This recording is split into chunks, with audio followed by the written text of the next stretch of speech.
live. Hey, Mike, how's it going? Good, Frank. Good to see you this week. Same here, man. Anything cool happening then?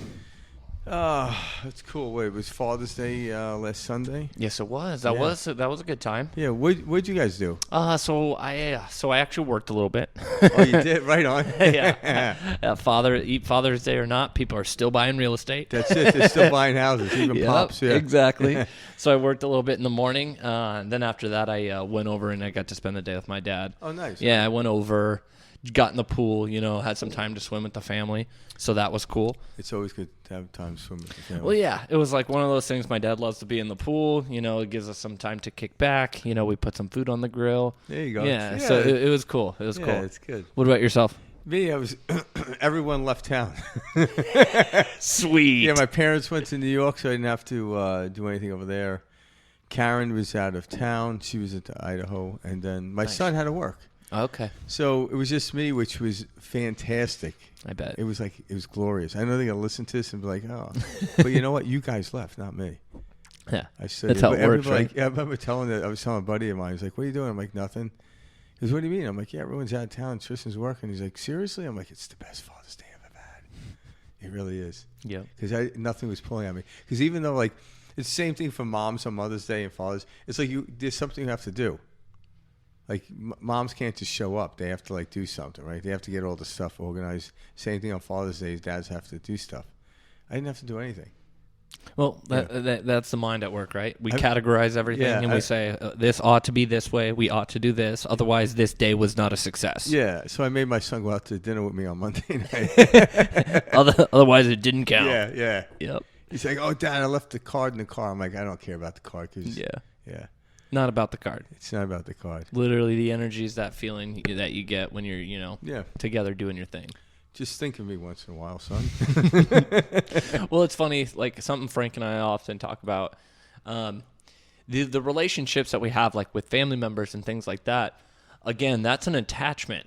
I don't want to say in reality, in all, we're interacting with other spirits. They may be a son to us, or they may be a father to us, but at the end of the day, they lived 1,000 lives before this. They're going to live, another. We're a bunch of spirits interacting. Yeah, just kind of and I use this analogy a lot because it's simple and it's basic for people to understand, but just like actors. So you can have a group of actors, say Robert De Niro, Bradley Cooper, and Jennifer Lawrence. So they were in at least 2 movies together. I don't know about 3, but one was Silver Lining Playbook, and the other one was Joy.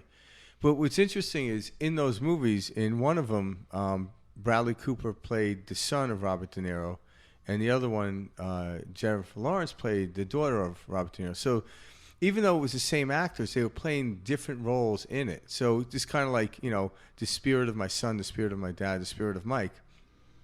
I believe we were in different timelines, as we call timelines, or different experiences together. But your spirit, or the concept of who you are, your persona, was something different relationship to mine. Right now, we're just friends that we met at a later age in our lives, or later age in my life. You're still young. I know exactly what you mean, though. Yeah. That crossing. Yeah, so when these actors like Bradley Cooper, Jennifer Lawrence, and Robert De Niro step onto the set in the movie, they're familiar with each other, but the role they're playing is completely different than the movie past. But and this is kind of what's happening. I believe we've all lived at least 1,000 lives. We've talked about this before. It's asked of the Buddha, how many experiences or lifetimes have we lived? And he said it would be like flying, taking a spoon.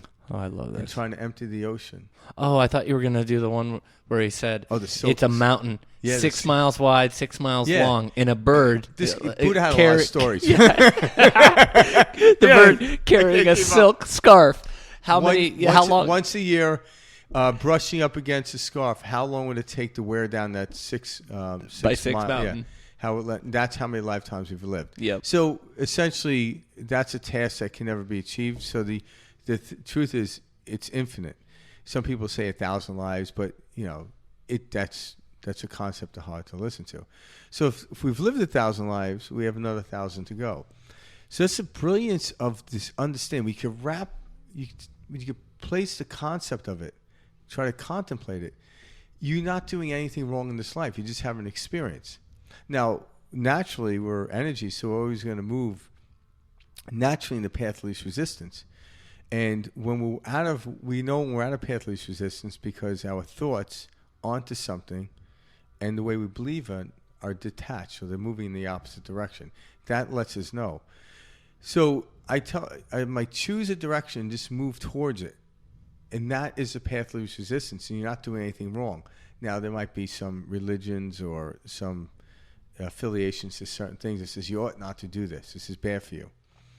And to some degree, they can prove it because if they get, like, in other words, if I was trying to do something that I needed full concentration to move in a direction, and someone was pulling my focus off the direction which I came in, say it was walking across a balancing beam, and someone was yelling at me, and because I got distracted by it, I fell off of it. But prior to that, they were saying you can't get across that. But it was my distraction that did that. And why? Because I wasn't looking where I was walking. I was looking towards where the distraction was. That's all that happened there. So I was being pulled, and that created the dysfunction of me walking across the balancing beam, or why I couldn't move in the path of least resistance. So the more focused we come onto something and move towards the thing in which we want, that is a path of resistance. The balancing beam isn't a negative thing because I fell off of it. It was the lack of focus. The balancing beam is perfect. There is no right or wrong there. So no matter what we do, if you move in the direction of your belief and you truly feel it that way, it will work out for you. But people are trying to figure out what is the truth, what is the belief I should have. And there is no the truth. There are multitudes of truths. All truths are true. There are multitudes of beliefs. Just like modalities of vehicles, like car, bicycle, whatever. I'm like, which vehicle am I going to use? I'm like, well, what do you want to do? You want to go take a ride across the park? You might want a bicycle. You want to get some groceries? You might want a car. I like what you were saying about that, like that falling off of the beam type of thing. And we as a human being, we often associate that falling off as failure. And we're all so scared of failure that we're willing to not even take a step forward and try things because we're so afraid of failure. And it's not the failure, it's the getting back up, and it's the knowing of, okay, I'm going to experience continuous obstacles, and I'm not going to find a way to never not experience an obstacle or to fall down. That's why we're here. Exactly. Yeah. It's understanding that, hey, no, it's the picking back up. And so, like, it's funny. My mom, she's aware of these concepts. They're nothing new to her, you know, and we've chatted about them, and she'll shoot me over email sometimes of different things. And she sent me this funny video, not funny, but it was this video of this rabbi, and it was entitled, "Oh, it sounds funny already." Lobsters, how lobsters grow. And I'm, oh, really? Yeah. And she was like, check this out. And, I put it on. It was like 2 minutes. It was great. It was this rabbi, and he's sitting in a dentist office. And he sees a picture of a lobster on the cover magazine. It says how lobsters grow. And he goes to read it, and he opens it up. And it talks about how lobsters, in order to grow or to lose the shell, gain a new shell, they have to grow out of the shell. And so when they get to a point where they're expanding and they feel uncomfortable. Yeah. And then it's in that growth that they're able to shed the old shell, in order to, gain a new shell, et cetera, and grow. Yeah. And the rabbi explains, like, we as a society, we take a Xanax, we take a Percocet every time we're growing, and we don't allow ourselves to grow. We anytime any sign of uncomfortability that we have in our lives, we say something's wrong. And we say stop, we ought not to feel uncomfortable. We ought not to feel uncomfortable. That's what, our bodies say. And that's why we get stuck in these patterns. But to hear him say it like that is so beautiful because it's right. It's like, we are the lobster who, as soon as we feel something's like, oh, Papa Xanax. So what you say is give the lobster Xanax and it'll be fine. According to America. In America, hell yes. The lobster will be just fine. Yeah, it's like a snake that never sheds must have Xanax in their system. That's the thing. We're putting Band-Aids on so much crap in this society. Well, it's because eventually, because a lot of people are talking about this, and I hear it more than none. The word failure is starting to be relooked at. Eventually, we might take the word failure out of a lot of context because we don't know what failure is. It's a concept. So I could. It's not getting the outcome we wanted. No, I could change the definition of failure or simply remove it.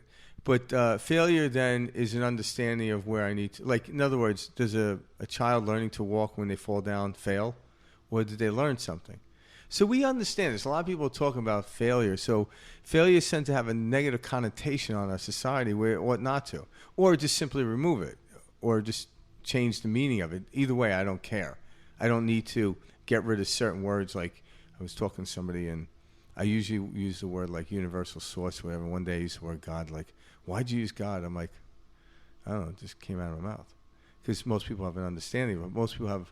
Well, it's more conditioned thinking. Yeah, I don't... Yeah, I can't even say most people. I only know the way I think and how other people told me about it. But to this person, they related religion to it. And they were taught this way. And I'm like, all right. I'm like, okay, I can go back to using universal source. But you getting hung up on the word is going to defeat the purpose in which we're here. Like, as we learn to shed even from an understanding of words or lack of words, like, some people get into this political correctness of what we should, what to say or what not to say. That does more harm than the actual word, because words don't hurt. The meaning you give it hurts. And actually, I was explaining this to somebody today. If I was in China and there was a guy standing across from me, didn't speak any English, right?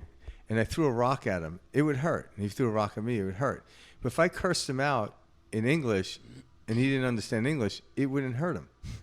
So words don't hurt. It's the meaning we give words that hurt. We're the ones giving it. No one, maybe people suggested this, or like someone says, go fuck yourself. You ought not to take that. So take that and get into a state of frustration, anger, and deal with that. Which is ridiculous. Yeah. So, because I remember talking about someone, they actually, a lot of people are saying words hurt. The definition we give the words hurt. They don't, because, again, if you go to a foreign language, foreign land where they speak a foreign language, they could be cursing you out or praising you, you wouldn't know. But if someone from a foreign language threw a rock at you, you'll know. You'll know. So you understand the physical world of certain things. But as we're coming up to the pinnacle, I believe, of this, trying to control people through what they say. And it becomes a funny thing because you'll never do it. What you'll do is humans just become more clever and work around it. Well, what's so funny is just like the way that rock hits you, that you won't be carrying around the thought of the rock hitting you the next day like you would be carrying the thought of somebody mocking you or hurting you, because it's the ego that gets hurt. Yeah. And that's what we carry around. And that's what Frank and I are talking about, is this identity of who am I? Yeah. I'm a skin suit that I use to experience, but even taste, touch, sight, and smell. You know what I mean? It's and a hearing. Sensory recording system, yeah. So to think that, you offended this skin suit, you know, when you break it down, it's kind of like we judge people by the boxes they live in and the pieces of metal they get around in. You see what I mean?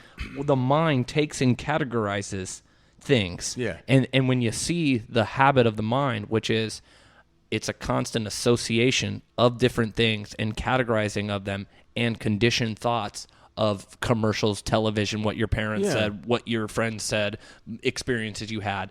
That's what you're experiencing. Just like Frank described right there, the woman who heard him say that at a event and came up to him and said, "Why did you use the word God?" Somebody else in that crowd knew exactly what Frank was referring to, which is universal source, etc. And it hit so different ways. Yeah. And so for Frank, was Frank talking to two different people? No, he was talking. He made one statement, and this is how our worlds work. That person experienced Frank's words in a hurtful, or I don't want to say hurtful, in a I don't want to even say negative, in a different way than Frank was trying to convey them, simply because of a projection of her it became own a conditioning. Distraction, because when I used the word, like in the middle in the talk, when I used the word, it was probably towards 20 minutes towards the end of the talk. So I'm assuming when they heard that word, they probably didn't get much after that. And if so, they missed like 20 minutes. But there's something wrong because with that. that's attaching to the idea of he said God. Yeah, like, why would he why say did he say God? God? There's no Yeah. such thing as God. There's no guy in the crowd. And We know. Yeah, and there's nothing wrong with that because it wasn't like they missed out on anything either because it's the essence of it. But yeah, and that's kind of, so break it down to words.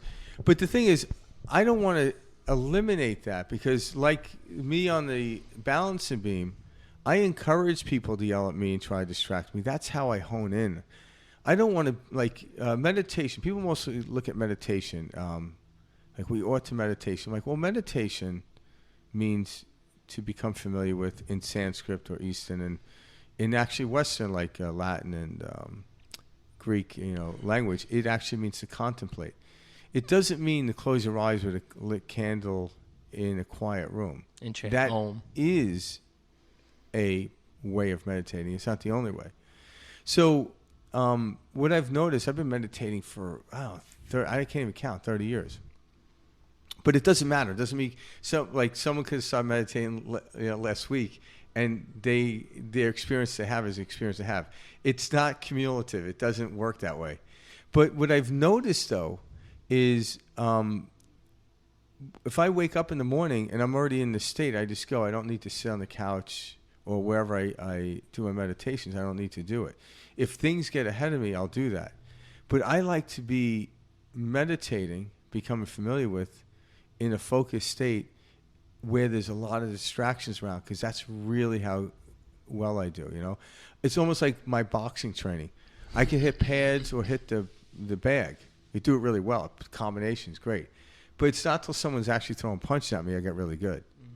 So hitting the bag is like sitting in a quiet room meditating for me in boxing. But sparring is really what I want to be doing. All right? So I want to jump right in the ring and spar. I want to go in cold and leave hot. That's how I want to do it because I want to experience the cobwebs and then the loosening up to the whole thing. Because the distraction of it. What creates focus is distractions. Like the story I told you when I was like 14, my dad's like, put your hands down. We're in the ring. Oh, yeah. And I'm like, what? He's put your hands down. I put my hands down. And he whacks me with a freaking right hand. He goes, never put your hands down. You son of a bitch. Yep. But hey, you know it now. But yeah, it's like a funny story, but nonetheless, it really worked because I never listened. That was a right-in distraction. That was like you idiot distraction. But it worked. I want the distractions.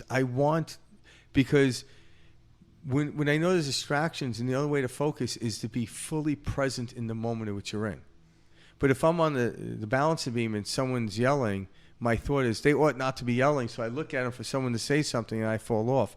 And I fall off, and I can explain to the crowd, I fell off because that guy was yelling. Why don't they get the guy to stop yelling? Nonetheless, it's over. It doesn't matter. All right? So then I recover, go back on. But why shouldn't someone be yelling? Why shouldn't someone be saying these words? Why are you getting offended by them? Because if everyone stopped and you forced everyone to be pleasant, we'd be living on the phoniest planet place on the planet. I don't want that. But when I'm present, I know what to say to people, and I know it wouldn't harm them. Now, if I say someone and they get a little off about it, that wasn't my intention. But what a lot of this will lead to is people purposely saying stuff. Even though, like, now they're purposely saying it. Like, there's certain phrases and words you say right now. Like if I were to say, make America great again, that's inflammatory because it was used in an inflammatory way for certain people. But when it was first probably used, it was like, making America great again. That's like, well, why is that inflammatory? But I can see how it can be used as inflammatory. Well, that's the mind at work. It is. But why am I getting inflamed by it? Why do I, And that's exactly. the true work. That's the awakening. And you'll never get people to stop saying anything. And actually, when you tell people to stop saying stuff, it's like when I was a kid, you tell, stop saying that. And they say it more. Say it more. It's like... you start to see it's all mind. You see that's you. Stop you touching go, me. oh my goodness. Yeah. this is a reflection of my thoughts. I'm literally experiencing. And then you place yourself in the circumference of that situation. You actually stay in it. You're actually putting the walls around it, lock yourself in the door with the freaking tiger that's going to kill you. Yeah. That's what you're doing. And when you keep the doors open, all of a sudden, the tiger has nothing to do with you, because the person that's yelling at me on the balancing beam, and if I don't look that way, they're going to stop because it's not effective for them either. That will be a natural causation of focus, is people won't say things that will ever be offensive. But you can't do it by stopping people to do it because they get a kick out of it, you know? And focus into a direction, like you asked me earlier about the question that a buddy of yours asked about, how do I learn to let go of something more? Yeah. Quite simply, what is the easiest way you can say how to, or to explain how to let go? So if somebody asks you, simplest way, how do you let go? Yeah, the way to let go is, if you're holding on to something, it means you want to move into something else. So instead of the focus on what you're letting go, move your attention towards the thing that you want to experience next. All right, so you can put it in the category of wanting. And when you move towards that thing, you naturally have to let go. It's like the monkey bar theory. Explained that in the last podcast, but. So when I grab onto the bar that's in front of me, and the movement in which I'm moving towards the end of the monkey bars, so I'm focused in that direction, that's the direction I'm going. By grabbing this, I don't even focus. I just naturally let go. So moving towards something, the natural byproduct is letting go of something else, but that's not the focus. If I'm moving west, I'm literally letting go of east.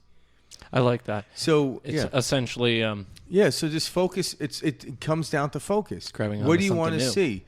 In every single moment where you identify a problem, and what is a problem? It could be narrowed down to the field of this. The problem is, I want to go this way, but I'm looking this way. Well, what do you do about it? Well, look in the same direction in which you're moving, and don't worry about what's behind you. It'll never catch up with you. It can't. See, what Frank and I are describing, too, is you'll see when you get in this, the grabbing onto something new and the letting go of something old. After doing that so many times, you see that even the grabbing onto something new is part of the game. And then it becomes so effortlessly. Yep. So then when you even grab that thing new, you're not even grabbing it fully. You're actually just moving it by. Well, exactly, because the point, or I shouldn't say the point of life, the letting go of attachment is the only true way to find what we describe as happiness. Yeah. And so you start to see that, okay, I began to get a better hold of the mind to let go of things by focusing the attention on the new. And after doing that that motion so many times, it kind of gets rid of these self-doubt, self-loathing, fears, etc. You get better with it. Yeah. So how does fear and anxiety come up? It's almost like this, and I used to do this when I was younger when I go to the mall. But when you look at a escalator, if the escalator is in the downward movement, I'm trying to walk up, I have to move faster than the escalator is moving. It's a lot of effort. But if I actually step on a specific step on the escalator, moving in the direction where it's effortless. It's effortless. So as kids, I like to do that. It was very interesting to see, like, try and defy something, see if I can do it. But it's a very ineffective way to get upstairs from the mall, from the first floor to the second floor, by going the other way, especially when the mall cop will come by and say, "Hey, you little bastard, you know, stop messing around." Because you had to bang some old lady out of the way to get up this. Because that never always happened. It was so tall that the second you started, some person was coming down, and you're halfway, I'm not stopping. I'm just going to blow right by this person, right? And but when you actually moved with it, it was effortlessly, and that's what we're talking about. When you move in the direction in which you're focusing and wanting to go, all these other attributes, joy, excitement, love, kindness, are part of that. Don't try to teach kindness. Try to teach effortless or path of least resistance. And kindness is a byproduct of that, not the. I guess what I was trying to go with it was I was trying to say, I don't want people to replace letting go of something else and grabbing something new, because we don't want you to trade one attachment for the other. Because, again, you're just dealing with the mind at that point. Well, yeah. You see what I mean? It's more like the focus that you're talking about is no matter what comes this way, I know it's right. You're Yeah. you're flowing with That's the it. stream. So you're actually grabbing onto You stuff. don't have to as say it's it has to be fleeting. a certain outcome, you But know? yeah, but that's not. So that's it. The focus. The outside world isn't the causation how you feel. How you feel will cause the outside world to look different to you. You know, I could look at a painting and Mike could look at a painting. He was like, oh, or somebody and not like it, but I can like it. But yet we'll recognize we could say that we can get down to nitty gritty and say that's a painting of this and that, and we're on the same page there. But one has a perception for some reason that doesn't like it and the other one doesn't. So we actually moving in that direction in which we want. It's based on how we feel prior to stepping onto the monkey bars. So prior to me grabbing the first bar in the monkey bars, I know I can do this. But if I knew I couldn't do it, I'm getting jammed up. All right? So I have to step forth and know I can do it. So I have to prime the way I feel first, then step into the field of the physical world, not the other way around. So what you're talking about is letting go of something else or grabbing onto something else to replace it. You're still playing in the outside world, and that will always be fleeting. So frustration comes. Now all of a sudden you're like, I don't want playing This doesn't world. work. What's I going quit. on? I quit. I'm not playing this. It's driving me nuts. I'm like, no. The field is to play in it, but how you feel will allow you to play in it effortlessly. But yeah, if I let go of this to grab onto this, I know eventually I'm going to let go of this when it's no longer needed. Mm-hmm. Just like when I eat food, I grab it with my fork or spoon, whatever device I'm using, and the second it enters in my mouth and eat it, and the body starts breaking down, it disappears. But I don't freak out because there's more on the plate. And typically I'll create the plate size to what I can handle at the moment, which I tell myself I can. And then, the next meal comes, as long as I live, I'm going to eat a meal. As long as the guy that lives on the street with the cardboard box thinking he's deficient will find a meal to eat. They will. It's just a natural causation. How they do it, what they're eating, it's all different. I don't know if one's better or not. One might be greater in value, what we determine value, but I don't know if that has much play in it. I don't know because I'm not that person, and nor will I ever say that. I would never say anyone's doing anything wrong. I don't know enough to that. And getting back to if you lived 1,000 lives and you're going to live 1,000 more, who cares if you have a flop inside of a fable? Mm-hmm. If you mess up your story, who cares? That's part of, Get them on the next round. Some of the greatest scenes in movie history were done by accident. And somebody was like, oh, you made a mistake. You didn't read the line right. But it was like, well, but it looks great. We don't know. Well, see, that's the thing about the West is like we have... Which West? The West. The Western culture. It's the type of thing where we are all about, you have this one life, you got to live it, you got to make the best of it. And we shove this down people's throats. Yeah, but on the East, it's more laid back as far as like, hey man, relax a little bit. But you got another one coming up right after this. But there is a purpose though, because if you want both those to meld in together, it's the yin and the yang. Absolutely. Because if you're just too far east, you're going to sit in a cave. And again, I shouldn't knock that because if I was born at the base of the Himalayas, sitting in a cave, that was my purpose there. Yeah. So what we're doing here in the West, I'm like, let's not knock that either. This is part of it too. So what one could say, if you want to tell a story around it, which I'm going to do right now, we're taking the philosophies of the East and we're actually exercising them into the physical world to see the manifestations. Because there's been no greater manifestations in, as far as I know, maybe during the Egyptian times, we're still trying to figure it out, or Atlantean times, if you're a believer in that or understand that, than we ever have been here, especially in the West, in the United States. But how do we continue doing that without the anxiety? That is possible, because we don't want to have to go like, oh, the people in the East, they're happy, but they have nothing. I'm like, well, I don't know if they're happy because they have nothing. Happiness has nothing to do with whether they have a lot or not. We know this.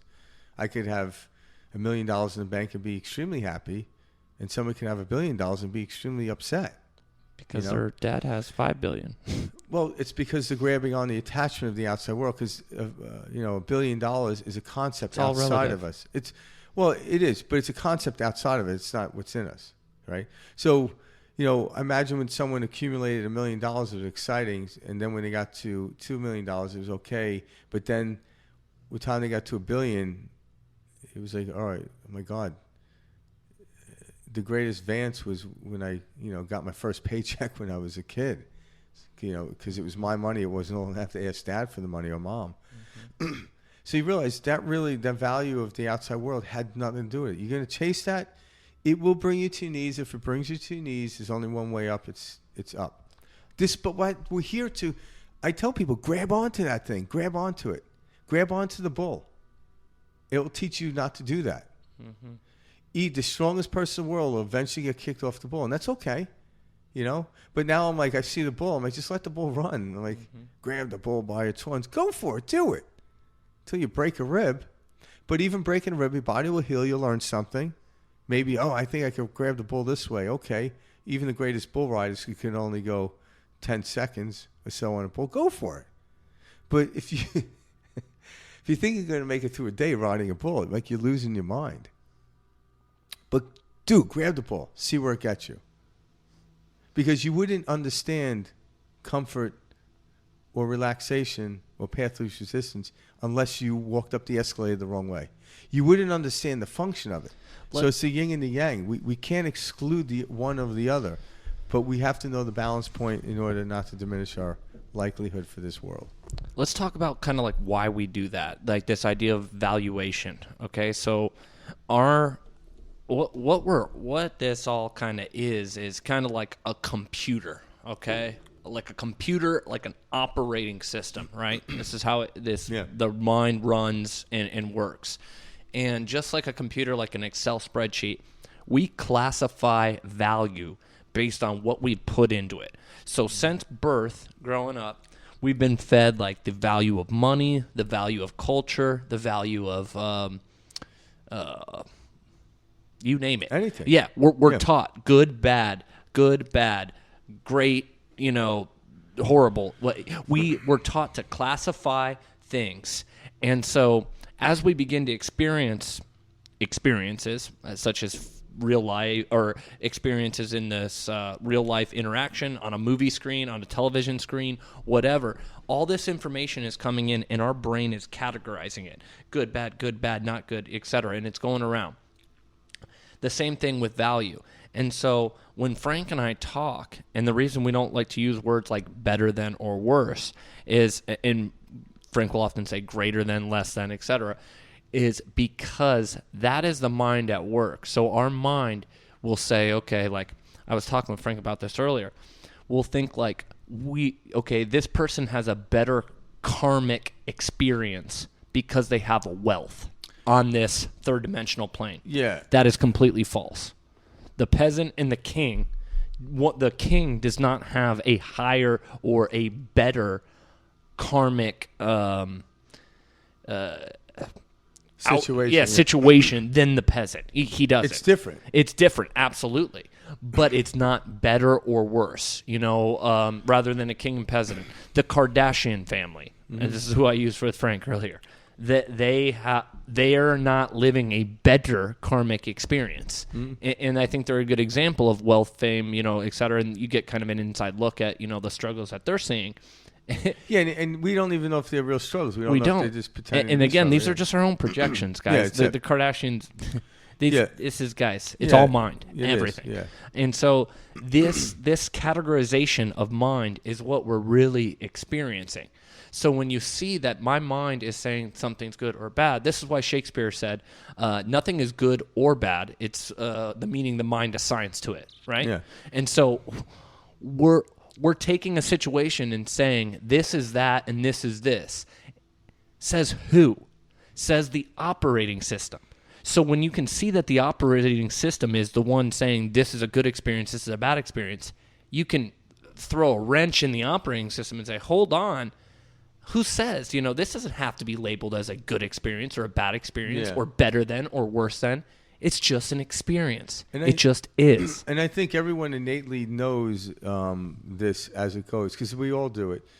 It's almost like the cosmic joke. And what I mean by that is like Buddhists will, I've heard stories about this. I'm not really too familiar with Buddhism. You probably know about it more than Buddhism. I do.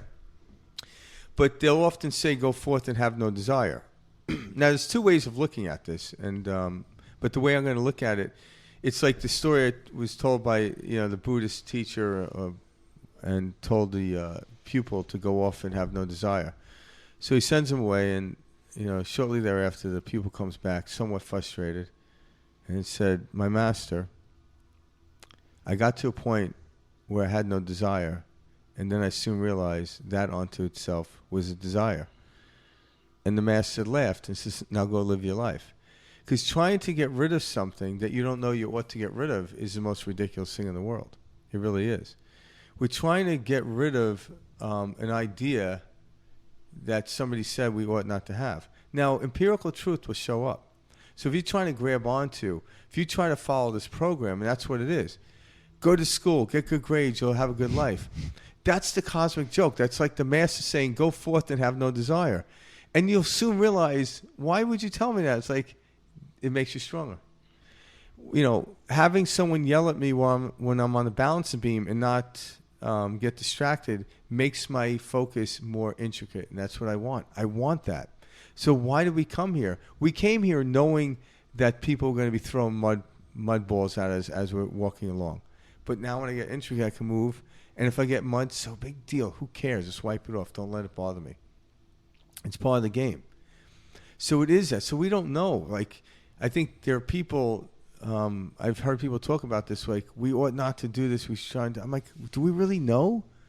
Do we? But what I do know from my personal understanding, when I look at this game as a game, I actually want to play the game more.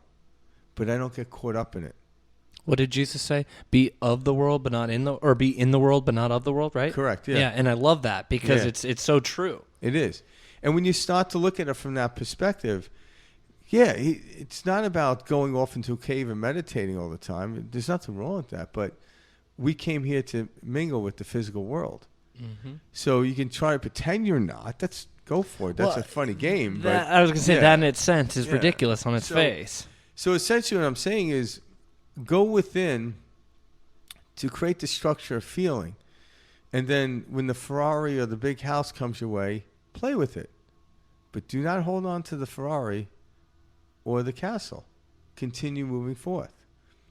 There is nothing wrong with the Ferrari, but it is an illusion. It is a fleeting thing. It's an item. We all know this. Anyone that buys a car, after a month or so of having it new, you start realizing, oh, shit, the miles are going up. I better stop driving this thing. Because the value in which we give a car, it's like, well, you got to keep low miles. Well, I'm like, yeah, no matter what you do, though, if you buy a car in 2021, come 2030, it's going to be 9 years old, even if you don't drive it.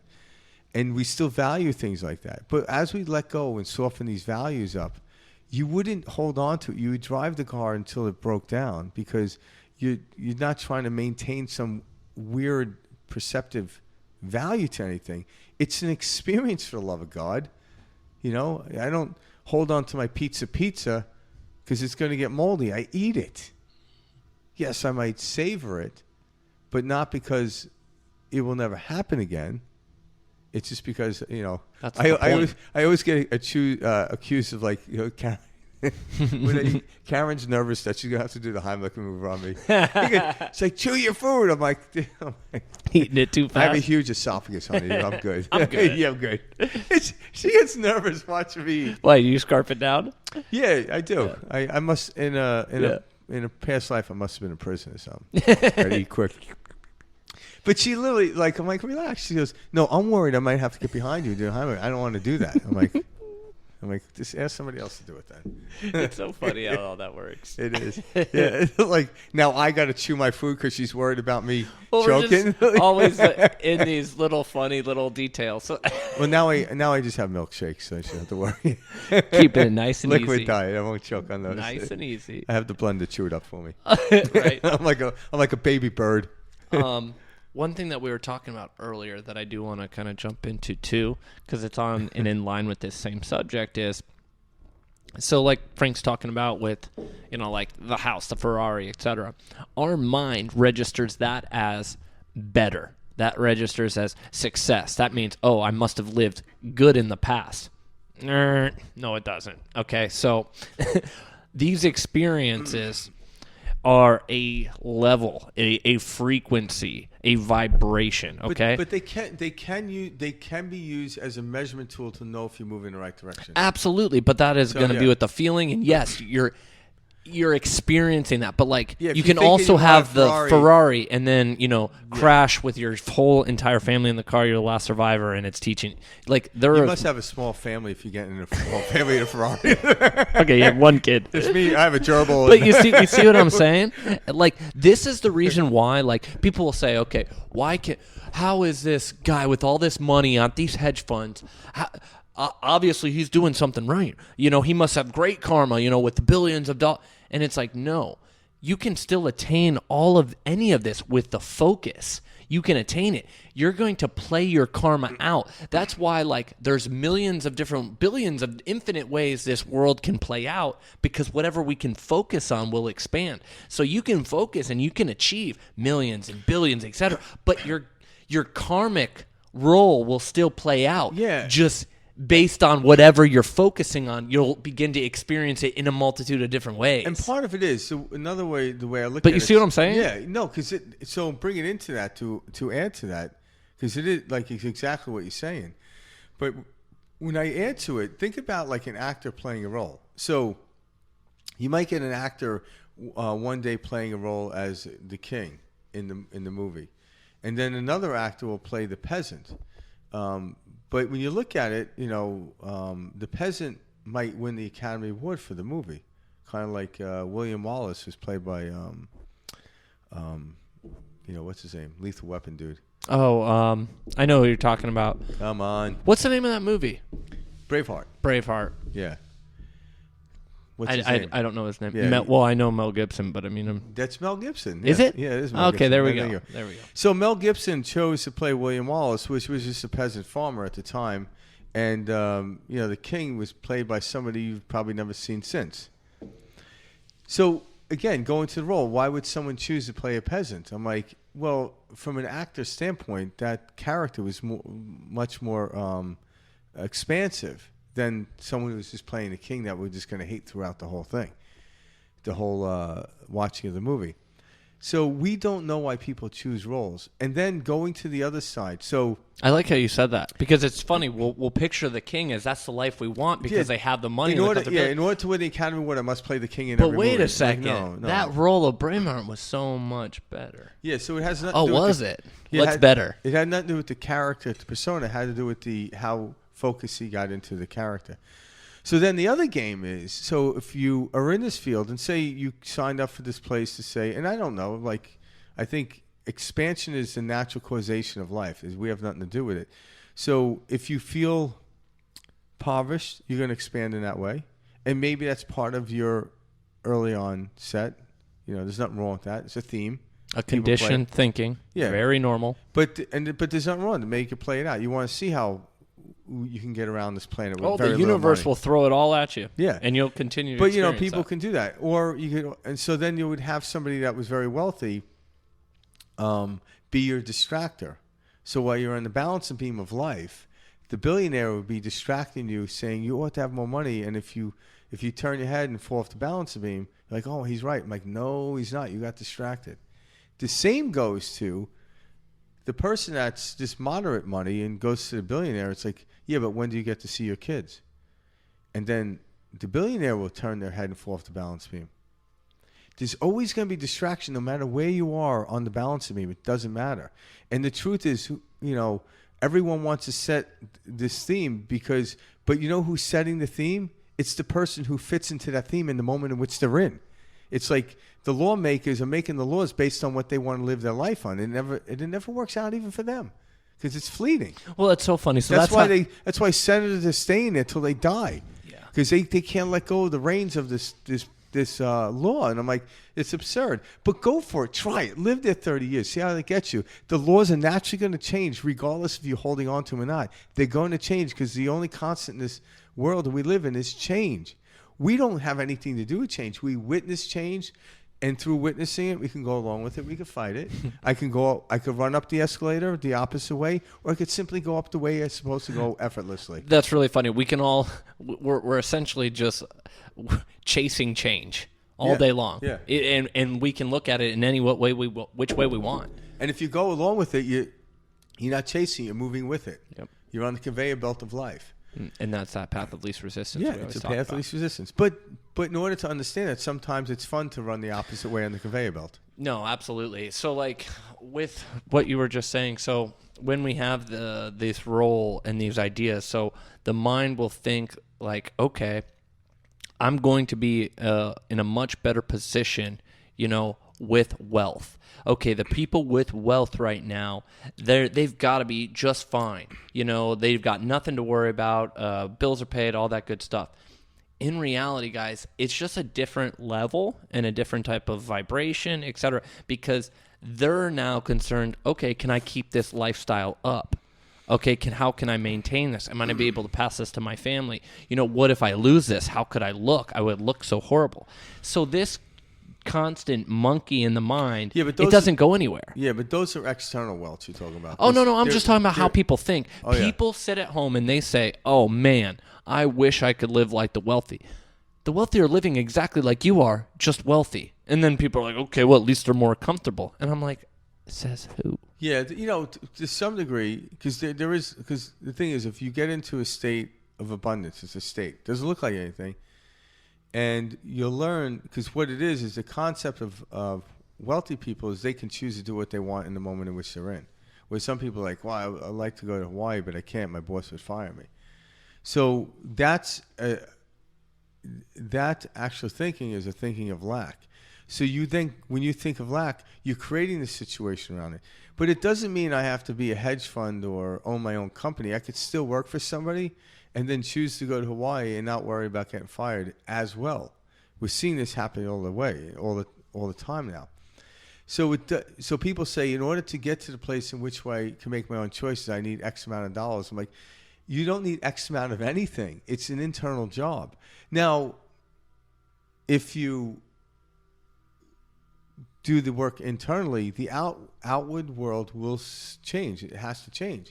And you might end up with a lot of money, and that might be your permission slip to justify why you can do this or do that. But that's not really the causation at all. The causation comes so deep within, it's very difficult for scientists to even measure. Actually, they can't. It's like trying to grab an atom. You can't. The actual word atom is to non-cuddle. You can't even grab it. So it's something within. We don't know where it comes from, but we understand. Just like I don't know why gravity exists, but because I understand gravity to the way I understand it, I actually work with it in the physical world to my liking. All right? But I don't know where it comes from. I don't need to know that. I don't need to know why pizza tastes good. Just eat it. That's all. And we stop getting hung up on that stuff. We start to then know more, because we're letting go. In order to read more information, allow more information to come in, I must let go of the old information. So I constantly letting go and coming in. And the information I need at every moment will be there in the moment in which I'm in. Not before, not after. Doesn't come too late or too early. Those are concepts. I remember telling Karen something one time. I forgot what it was, but I've done this a couple of times with her. But like, did you know? And she's like, really? Yeah. How long did you know that for? I'm like, what do you mean? She's like, I don't know. You telling me, how long did you know this for? I'm like, I don't know, like a year or so. And you're telling me now? And I'm like, what you think you would have done something more with it later? I'm like, well, earlier? I'm like, what are you telling me? Like, it just occurred. Like, why are you telling me this now? I'm like, it just occurred to me. It just came in. It just occurred to me to tell you now. I'm like, it's funny. I'm like, just use the information now, but I could have used it a weekend ago. I'm like, I don't know what to tell you. I'm like, God wanted me to mess with you. I don't know what to tell you. No I'm other just way to messing say with you, it. Karen. I want you to touch on, Frank, when we were chatting earlier. So these frequencies that one, will describe a feeling or emotion, such as depression, or as angst, anxiety, or something like happiness. They are all the same source of energy. Yeah, just filtration to them. Yeah. Will you jump on this? Because I liked how you described this. I think this is important for us to recognize at home that, like, when you're experiencing a sensation It is an energy moving through you. Energy cannot be created, cannot be destroyed. It's not going anywhere. It's always been here. It can only transform. Yeah. Just like reincarnation. Yeah, exactly. Everything's transformed. So even so scientifically speaking, it makes sense. Yeah, because even when leaves fall off a tree, they break down and they start to decay only to feed the soil and grow the tree bigger and yada yada. It's a constant process. It never happens. So even people, we're starting to learn that we're not separate from that. People are like, oh, I have to get back in nature. I'm separate from nature. I'm like, you actually are nature. You're not separate. So I could be in a brick building in New York City and be in nature. I don't need, being out in the mountains like at the Himalayas is just a different experience of nature. But you are nature. So wherever you go, there's nature. But you can create the angst and give it to the outside world type of stuff.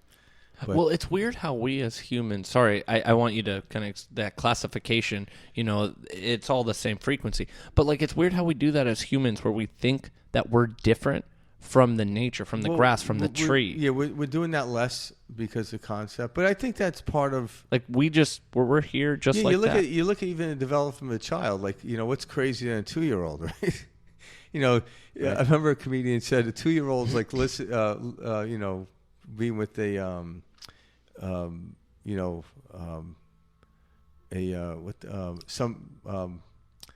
what do you call it? Someone living a mental patient. Oh shit! Yeah. No, but they use some other phrase, but I thought it was pretty funny. But it's like living with a narcissistic mental patient. Mm-hmm. They have no regards for anybody else other than themselves. So when you look at that, but then they get to a place where they're more cognitive of other people. I'm like, so if everything is a replication onto itself, a fractal, why not do we look at this? This is the way we are. So if you're here right now, to simply recognizing this, what you're doing, and be okay with it, the natural expansion happens. You come awakening to a new thing. So now we're talking about the energy, whether it's energy of depression or happiness. There is a way to escape it. But we don't necessarily have to. The way to escape it is to not have any movement towards any desire to move towards anything. You cannot not have desire. Because to want to be peaceful with everything is a desire. But if you want a desire to have something, like more money or whatever, and there's nothing wrong with that, there's going to be expansion. There's going to be feeling of, depression in order to get you catapulted into joy.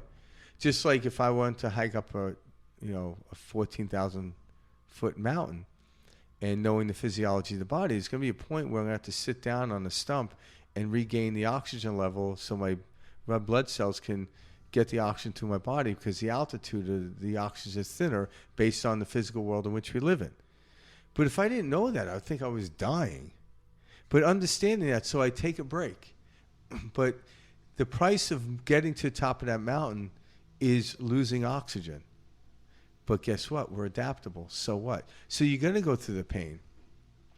So we didn't come here to just sit on a stump and pray. At least I know I didn't. But the stump is a good place to regain my balance, what we call the plateau. So a lot of times people get to a place in life, it's a plateau. And like, oh, I hate this. I'm like, the plateau is where you actually get to look around, see where you want to go from here. But you can't do that when you're hanging off the side of a mountain. You got to find the shelf or a plateau to realize, okay, do I want to go this way or I want to go that way? So trying to get rid of depression is going to be the most depressing thing you can do. And it's not going to bring you joy. But living within depression, accepting it, all of a sudden, it's not too bad. And actually, the paradox is you're no longer there. Because you're allowing the cycle to end and you're moving out of it. You're literally taking out that filter, the belief, saying I ought not to do it. It's like having a hose and water's pumping through it. So if you're at city level pressures, like 60 pounds per second of water, if I kink the hose, that creates disturbance. But it was the kinking of the hose that created the pressure. Nothing else. So when you open up, let it flow. But sometimes it's nice to stick your thumb over the end to get the water to go further. So you create the pressure for a purpose. But yet, if you're trying to drink if you're trying to take a drink out of the end of the hose, you don't want to create the purpose. You'll drown. It's like waterboarding. But if you want to spray the yarn with it, you stick your finger over the hose. You create the resistance. Resistance is a form that we use or filter to play within it. But if you get stuck in something and believe, oh, this is all I have, you're actually doubling down on that place of depression or anxiety. Try not to get rid of the anxiety. Lay with it. Lay with depression. All of a sudden you realize I don't have anxiety. It's a concept. Because when the water's spraying, because my thumb's over the front of the hose, why is it spraying? All of a sudden it's like, oh, because my thumb's there. Now I realize if I put my thumb there, I can water the lawn with it. If I take my thumb off, I can drink from it. Now having that is a useful tool. Now I know what it's for. Depression is alarm. It tells me I'm moving in the wrong direction based on my belief structure, period. Anxiety, I'm thinking about the future. I have no business thinking about it. Thank you for letting me know. I then use that as guidance systems. So I take that filtration off. That's all they are. I'm simplifying it, but let's simplify it. The universe is complex. The utilization and the activity within it ought to be simple, just like a computer. Years ago when I was working on computers back in like junior high school, probably 1980, just to, compared to computers today, they were very simplistic. But the utilization of them was complex. In other words, all the coding I had to do to just get my name. I remember I got excited because I got my name to go zigzag across the board. I'm like, yahoo! You know, it took me months, you know. Yep. But now I take my phone, which is a very complex compared to that computer that was sitting on that vanilla-looking computer that was sitting on my desk in computer lab in junior high school. The phone is so much more complex, but the utilization of it is more simplistic. So if you can look at that, how simple the cell phone is to use, the universe is a billion times greater in its complexity. Simplify it. If it's not simple, you're doing something wrong. If you're doing something wrong, why is this working? You're actually not using it too simple. You're thinking too much. And that's where thinking comes in, or learn to stop thinking. That's part of it too. Thinking is just a distraction. I like thoughts that come in, but I like letting go. You know what's so funny?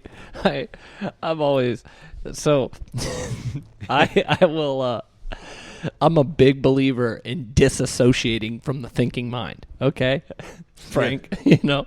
And I remember one day I was like, I'm gonna type this into Google. So I type into Google, disassociated from the thinking mind, and all these like mental illnesses come up. Yeah. And it's like, it's a mental illness. Disassociation of the, thinking mind, etc. And I started laughing. I'm like, it's hilarious that we classify, maybe all the living people in the outside night house are mind. doing the right thing. Well, no, they you know this, that they're on that level, and they're still with us. It's just trapped in a different plane. You know what I mean? Yeah, but like I've never.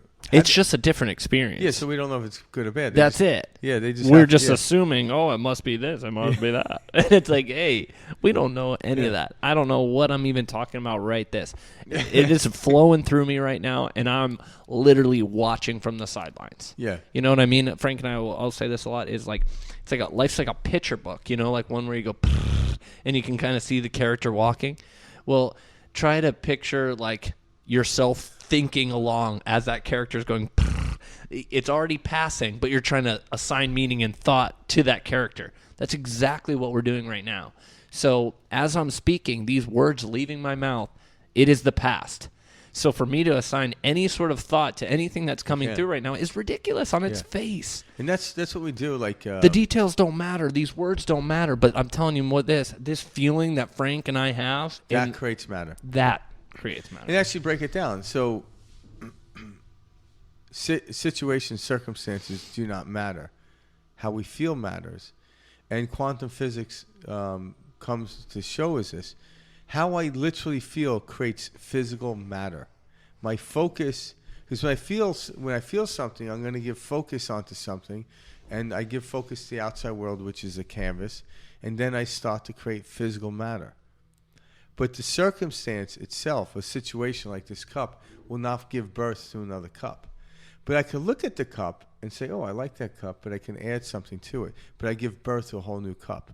But it's how I feel about it. How I feel matters. Situations, circumstances don't matter. The crux is people allow the circumstances, situations to dictate how they feel. And this is where you become stuck in the puppet. Yeah, because they say, well, the reason I can't feel this way is because of this on the outside. And you go, well, the only way to not experience what you're talking about is to go on the inside. Well, I just can't because I'm not seeing it. Yeah, but when you come to the understanding, everything outside of us was once imagined. Nothing exists. No. Until it was imagined. Everything that existed was already imagined, so we don't have to reimagine. That's why the old phrases, stop trying to reinvent the wheel. Or there's nothing new under the sun. There is nothing new under the sun. Just the experience in which your persona hasn't had yet with that new thing, that thing that's been under the sun since beginning of time. I like that you use the word persona too, because that's great. Yeah. When Frank and I were talking about getting outside of the person.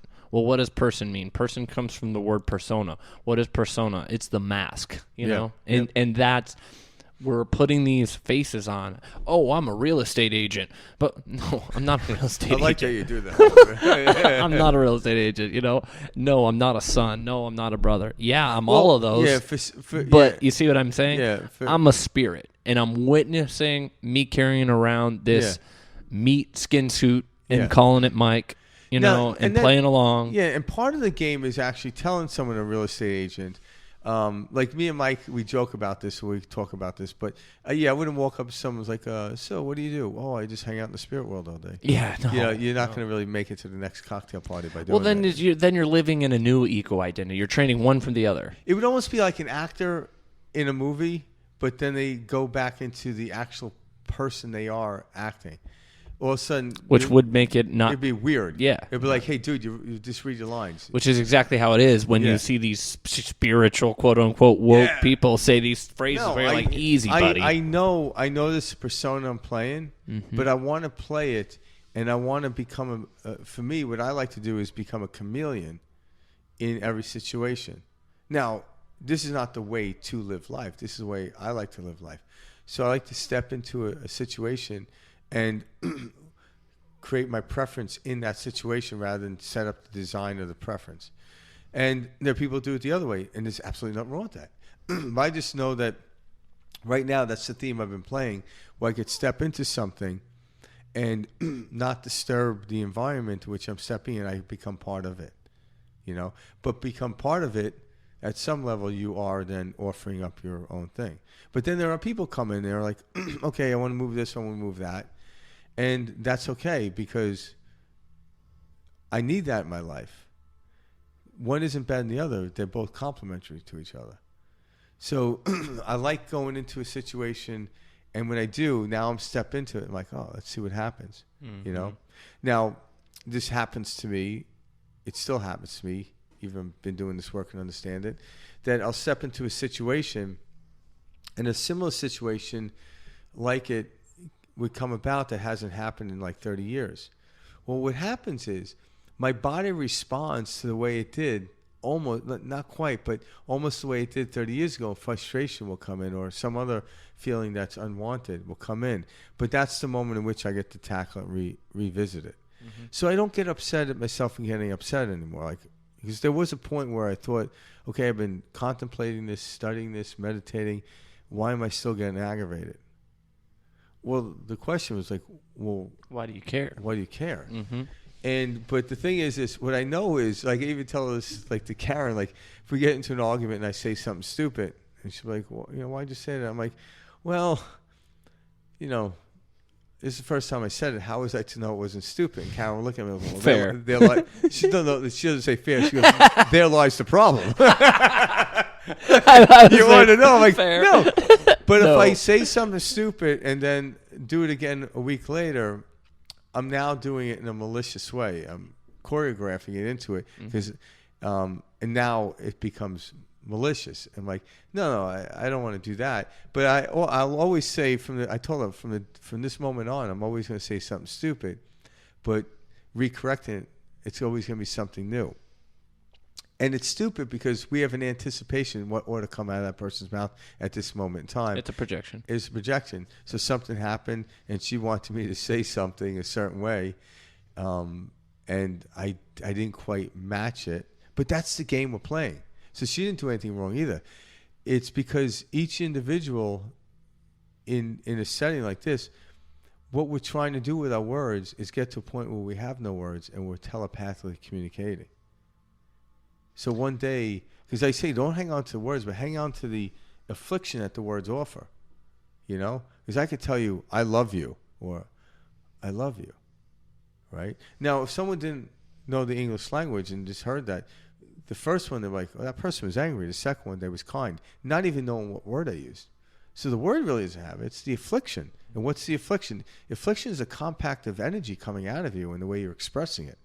So the words really then become a byproduct. I mean, aside, it doesn't really become any meaning to it. You know?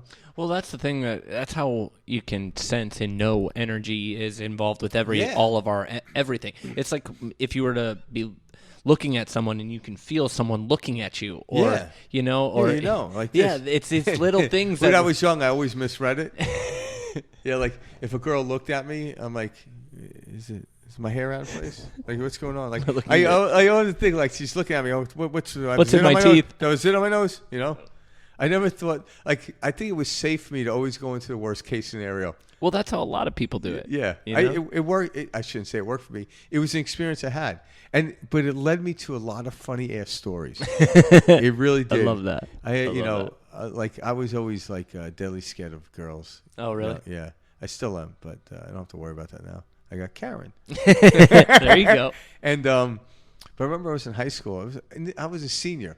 I was embarrassed to tell those people. I didn't tell many people this story, but I remember homeroom. You know, when I was in school, they had homeroom. You go in there to check. I had homeroom. All right. So, Come on. I don't know. No, it's your first thing, right? When you get there for 15 minutes and then you disperse. Tennis, you go. Yeah, your first period. I had that. So I'm sitting at my desk, and in pencil, like through those plastic desks. Yeah. And on the desk, it said Jeanette like Frank. Oh, sweet. Now, Frank was a common name back in the early 80s and living in New York. Still is, right? Yeah, no, Frank. I have a buddy named Frank who's like how young. Old is he? He's probably like 27. Oh, geez. All right. There you go. Name's Frankie. So it was a common name. So it was like I knew I wasn't the only Frank. So, but when I looked down at this writing on the wall, Jeanette, so this girl, you could tell she went and put the effort to saying she likes this guy Frank. And my first thought was like, why doesn't shit like that happen to me? Like, seriously, why not me? The bell rings. I'm going out in the hallway. And across the hallway was this girl, Jeanette, leaning up on the wall. And I walked out, and I'm like, I looked at her. And I walked by. She goes, hey. I'm like, what? She goes, did you not read that sign? I'm like, that was you? She goes, you are the slowest man I've ever met. That's funny. And she still dated me, so. That's funny. I'm like, there's no way in hell this could be me. Mm-hmm. And it really was. I was thinking, like, that's impossible. And I remember laughing my ass off because I was embarrassed. Mm-hmm. You know, I never told my friends this story till later because they were just, they were the, come on, you Frank. pussy. Yeah, right. You know? Yeah, I never did that. I never approached girls. She had to approach me. That's funny. She kind of scared me. I was kind of nervous. Yeah, I was kind of nervous. Oh, yeah. That's funny. But that's what's cool about this experience is what I've realized is you can't change. I shouldn't say that. We're playing out the karmic role exactly how we should be. Yeah, all of us. That's it. And to think that it should be any other way is blasphemy. Well, it doesn't serve you any good. But so you see what I mean? It's a path this to must be most this. resistance. This must be that. We don't know enough to say that. Exactly, guys. Yeah. This experience, like we do have because the body or the physical energy always moves in a path of least resistance. So humans do know that it could essentially be easier. Mm-hmm. But when I'm moving down the escalator, if I'm moving in the direction which the escalator is going, I don't necessarily want the escalator to move faster. But if I'm going the opposite way in the escalator, I know that could be easier. So there is that recorrection or understanding the flow of energy. So we do have responsibility in how we look at it. We do. I'm not saying like absolutely keep banging into a wall thinking you're going to get somewhere because Frank and Mike said it's okay. I'm like, no, that's not what we're saying. That's not what we meant. That's not what we're saying.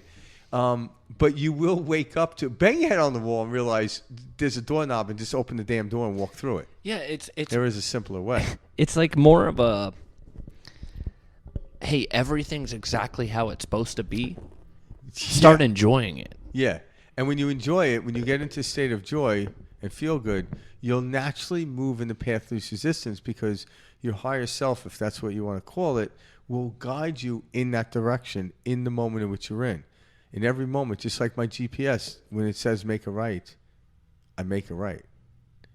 I don't wait till tomorrow to make the right. I make it in the moment in which it tells me. But in order to hear that internal guidance system, I have to be present. You have to be present. I have to be present. Exactly. I can't be anywhere else. You can't have the noise. I can't worry about what happened earlier. Otherwise, I can't worry what happened yesterday. You're going to miss that turn. What's happening tomorrow. You're going to interpret it as a left rather than a right, That's whatever. It. But it will always course correct. It will always bring you back. Yeah, and that's it. Why anxiety comes when you're thinking about the past, tomorrow, or the future. Excuse me. When you think about the future, the energy's flowing in, but you can't release the energy because you're not moving because you're trying to calculate everything you have to do prior to moving.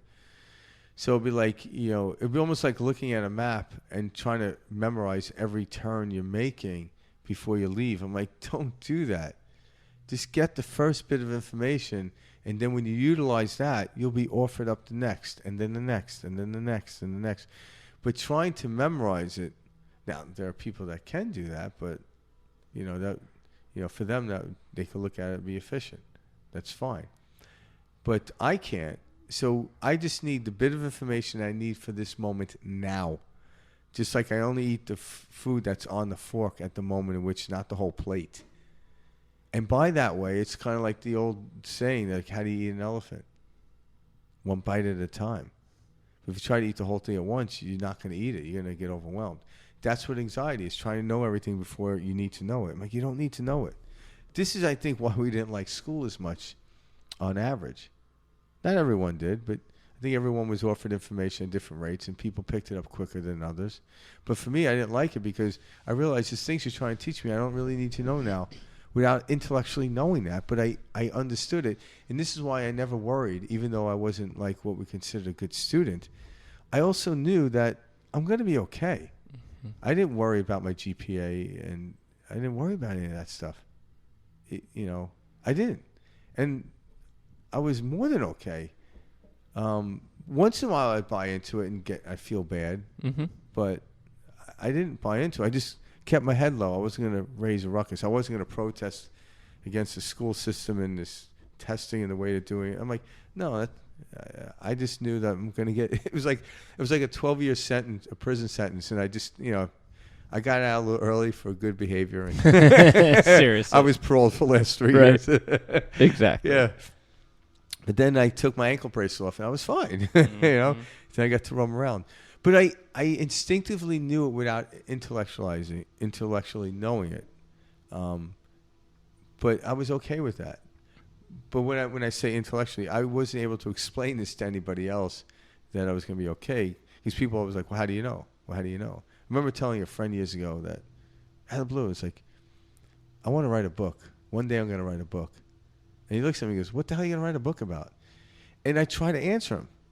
And within 15 minutes of this conversation, I'm like, fuck this, I'm not going to write a book. And then I punched him.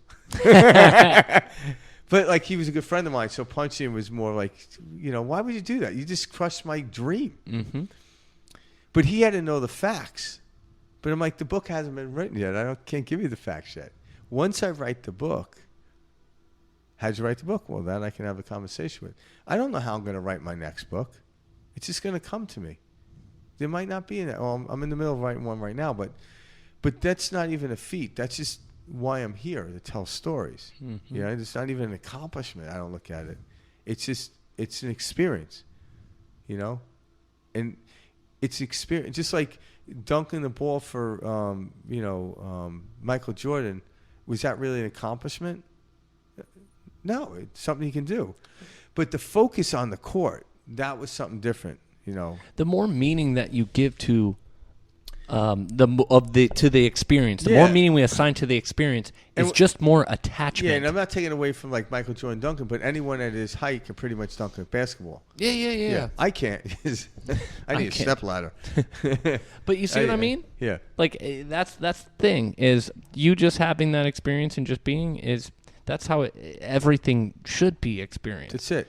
And it's like the carrying of this meaning I've assigned to this experience is what the attachment becomes. And then I keep following that thread of information. And when I'm like, okay, I feel good. And if I feel good, and then because my feeling will then project that onto the world and create the physical matter in which we're experiencing.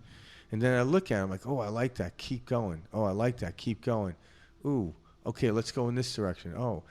Your higher self is always moving you towards the point in which you're going, but not for the sake of getting there, but for the sake of the experience in which you're having. So when you look at the beginning and the destination and the journey, now some people in the New Age world, it's like it's all about the journey. I'm like, you can't disassociate the beginning and the ending as well. You can't, because there is no journey without the beginning and without the end, so to speak. So the journey, where you came from, where you're going, and the journey to getting there is all one. You cannot separate the two and have any value to any of it. Because the platform or the plateau is the end point of that chapter, which keeps you moving. So, you know, from going from here to there, you know, if your goal was to make $1 million, well, when you look at your bank account and make $1 million, then you reevaluate, where do I want to go from here? Am I going to be a philanthropist? What am I going to do with $1 million? So there's value to this measurement, but let's not hold on to it too much, because if you're constantly measuring stuff, you notice the depletion of what you're measuring. You know, you look at $1 million in your bank account, the next day you might have like, you know, $999,000, and it's like, oh shit. I need to make 10 But grand it was quick. sitting there. The measurement is what did it. So you quickly look at it and it's okay. Keep going. But then there's a point where it's like, oh, keep going. What am I saving this money for? And then all of a sudden, like, oh my God, look at this cause. I'm going to give money to that, and that's going to offer you a whole new chapter in a new experience. Then you realize, oh, that's why we're doing it. But that's the story we're giving it. We really, really don't know. At the end of the story, we'll know what the book is about. But just because I'm on chapter 5 doesn't mean I might know to start off with some of the characters, the theme of it. I know that's obvious. But I don't know how it's going to end until I finish reading it. And even if I wanted to go to the last chapter and read that, even the last paragraph, it still doesn't explain anything because I didn't read the embodiment of the book to begin with. So you can't deny the beginning, the journey, and the destination. They're all part and parcel of each other. You can't separate the two. You can't separate the physical world from the spiritual world. What we're talking about is putting the spiritual world first. The horse would be the spirit. The cart would be the physical world. The spirit will pull the cart and create the journey in which we sit up on. That's how it is. We're not denying the outside world. I love the outside world. But if I'm not right within, I'm not going to be right without it at all. It's going to be horrible. That stuff out there is going to fall on me. Yeah. Every time. Every time. And that's my perspective. Thanks for joining us tonight, guys. Peace. If you like what you heard, we'll see you guys next week. You can subscribe at the link below, and we'll see you each week, guys. Appreciate the time. Have a good one.